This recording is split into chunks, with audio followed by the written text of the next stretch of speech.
Gaining independence from fossil resources is without any question the challenge of the century. The threat of global warming will undeniably change the way we produce and the way we consume. But what would actually happen if we emancipated ourselves from natural gas and crude oil entirely? Well, looking at the transportation sector, there are already today decent alternatives to replace fossil fuels. Renewable energy can be stored in modern batteries. Green hydrogen could drive fuel cells. Certainly not perfect yet, but technical solutions that are implemented in this very moment. Heating and cooling accounts for approximately half of the EU energy consumption. According to the European Green Deal targets, net carbon neutrality would also demand a major shift to renewables in this sector, replacing coal and gas with photovoltaics, wind and hydropower. However, almost as a sideshow that does not receive much attention by the general public, natural gas and crude oil are also used as the main source of carbon to synthesize the vast majority of organic chemicals. This fossil carbon, the central element in all organic molecules, ends up in medicines that keep you healthy or protect you from diseases. It ends up in agrochemicals to help farmers produce sufficient food for an ever-growing population. It ends up in organic polymers, from simple plastics to insulation boards to complex functional materials. And it ends up in a broad range of specialty chemicals that meet you in every small corner of your life, every day. But unlike energy, we still don't really know where we'll get these important chemical products from if they do not come from the oil refinery anymore. In my work as a chemist, I'm trying to find new solutions for how to utilize natural systems, biology, to produce chemicals. All organisms, you, me, the trees in the forest, or the bacteria and fungi that we grow in my lab, we are all constantly performing countless chemical transformations in our cells. We perform chemical reactions to store and to release energy, to grow, to breathe, to communicate.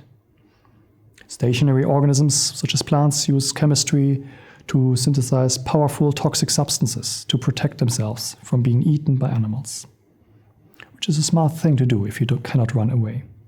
The overall downside here is that those transformations are rarely leading to the chemicals that we would industrially require in our current value chains. Our research team at the University of Helsinki is therefore developing methods to manipulate microbes so that they would be able to follow our ideas of what useful products are. Microbial production in general is nothing new. In fact, some of mankind's oldest technologies are based on fermentation, such as baking or brewing, where yeasts provide us with their unique chemistry to create flavor and texture in foods and beverages. Nowadays, simple biofuels can already be produced with the aid of microorganisms.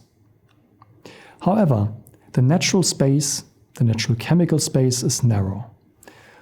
Over the last 200 years, chemists of all sorts have developed a very powerful and comprehensive collection of reactions that form the basis of today's chemical production. The chemical production based on natural gas and crude oil, with the chemical products that are simply not found in nature. Our work starts at a molecular level, with the question of how to teach nature new tricks. The chemistry in our cell is conducted by enzymes. Almost every little transformation in all organisms is controlled by these proteins that evolved over time to catalyze very specifically the conversion of one certain molecule to another. By modulating the environment of the enzymes and by providing them with synthetic, non-natural substrates, over the last years, me and my research group have been able to access novel enzyme reactivities and to make this so-called biocatalysis more broadly applicable. Thanks to the enormous developments in the field of biotechnology, we are also no longer limited to exactly the enzymes that nature provides us with. Today, we can change structural features by either rational design or by directed evolution, which allows us to fine-tune properties and add new reactivities to the natural catalysts. As synthetic chemists, we are furthermore exploring the opportunities that come with the chemical modification of enzymes. Combining protein scaffolds with non-biological partners, such as metal nanoparticles, enables us to create multifunctional hybrids that further extend the chemical space and give access to chemical products that are usually not found in nature. However, one of the most striking features of non-natural biocatalysis is the prospect to teach microbes directly to utilize the chemistry of choice. The biosynthetic blueprint for cells to produce certain enzymes is sitting in the genes. And once a novel enzyme has been designed, we can easily translate its structure back to the underlying genetic code. Feeding the genetic information into microorganisms, such as yeasts or bacteria, allows them to read our plan. It allows them to make their own enzymes according to our design. And it allows them to conduct the chemistry that we desire. To do this, the microbes need to grow. So where do they get their carbon from? Simple feeds, such as sugars, or even better, sometimes through carbon fixation from carbon dioxide. No use of oil, no use of natural gas, and in best case by actively contributing to the reduction of CO2 levels. This kind of bioproduction, where tailor-made microorganisms, so-called cellular factories, grow in simple and natural feeds in the controlled environment of a bioreactor, can pose an attractive alternative to the current oil-based production of chemicals.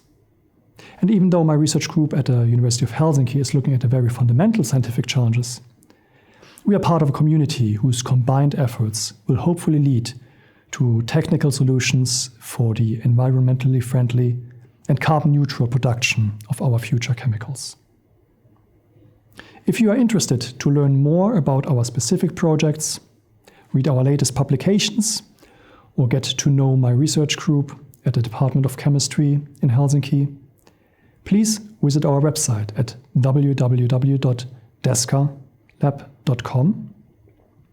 And if you're interested to join us and become part of an interdisciplinary team that combines synthetic chemistry, molecular biology, and genetics, drop me a message at jan.deska@helsinki.fi.